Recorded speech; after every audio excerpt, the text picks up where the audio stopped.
National statistical organisation యొక్క తాత్కాలిక అంచనా ప్రకారం 2023-2024లో భారత ఆర్థిక వ్యవస్థ వృద్ధి రేటు ఎంత? 8.2%. వివరణ: నేషనల్ స్టాటిస్టికల్ ఆర్గనైజేషన్ ప్రకారం ఇండియా యొక్క జీడిపి ఫైనాన్షియల్ ఇయర్ 2023-2024లో 8.2% పెరిగింది. రిజర్వ్ బ్యాంక్ ఆఫ్ ఇండియా అంచనా వేసిన దాని ప్రకారం 7.6%ని అధిగమించింది. ఇటీవల వరల్డ్ హెల్త్ ఆర్గనైజేషన్ చే ఆరోగ్య ప్రమోషన్ కోసం 2024 నెల్సన్ మండేలా అవార్డును ఏ వైద్య సంస్థ గెలుచుకుంది? నిమ్హాన్స్, బెంగళూరు.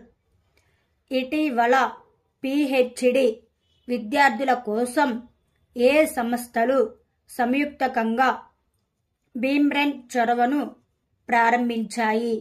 విదేశీ వ్యవహారాల మంత్రిత్వ శాఖ మరియు బెంగాల్ బే ప్రోగ్రామ్ ఇంటర్ గవర్నమెంటల్ ఆర్గనైజేషన్. ఇటీవల DRDO industry academia centre of excellence ని స్థాపించిన సంస్థ ఏది? ఐఐటి కాన్పూర్. డిఆర్డిఓ ఇటీవల రుద్రం 2 క్షిపణి విజయవంతంగా పరీక్షించింది. ఇది ఏ రకమైన క్షిపణి? ఉపరితలం నుండి గాలి. ఏఎఫ్సి మహిళల ఆసియా కప్ 2026కి ఏ దేశం ఆతిథ్యం ఇవ్వనుంది? ఆస్ట్రేలియా దేశం. ఇటీవల ఎవరెస్ట్ శిఖరాన్ని జయించిన అతిపెద్ద భారతీయ మహిళ ఎవరు? జ్యోతి రాత్రే.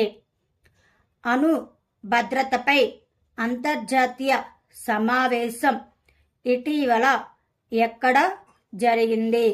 వియన్నా.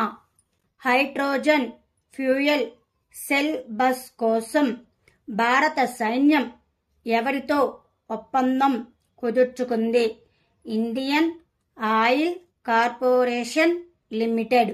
మే 2024లో యూకే నుండి ఇండియాకి రిజర్వ్ బ్యాంక్ ఆఫ్ ఇండియా ఎన్ని టన్నుల బంగారాన్ని బదిలీ చేసింది? 100 టన్నులు. 1 మినిట్లో ఫోన్ మరియు 10 మినిట్స్లో ఎలక్ట్రిక్ వాహనాన్ని ఛార్జ్ చేయగల కొత్త టెక్నాలజీని అభివృద్ధి చేసిన డెవలపర్ పేరు ఏమిటి? అంకుర్ గుప్తా. ఇండియాలో ఏ పోలింగ్ స్టేషన్ను ఆదర్శ్ పోలింగ్ స్టేషన్గా ప్రకటించారు? తాషి గ్యాంగ్. ఇండియా మొట్టమొదటి ఎలక్ట్రిక్ వెహికల్ ఇండెక్స్ను ప్రారంభించిన సంస్థ ఏది? National stock exchange.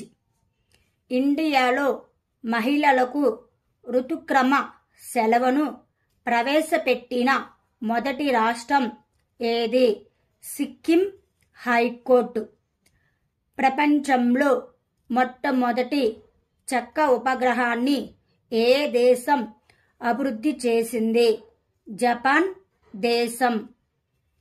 తమ 6వ జాయింట్ వర్కింగ్ గ్రూప్ సమావేశంలో ఉగ్రవాదాన్ని ఎదుర్కోవడానికి ఏ 2 దేశాలు సహకరించాయి?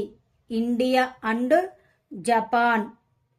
Major general Harsh Chibber June 2024లో కమాండెంట్గా బాధ్యతలు స్వీకరించిన సంస్థ పేరు ఏమిటి?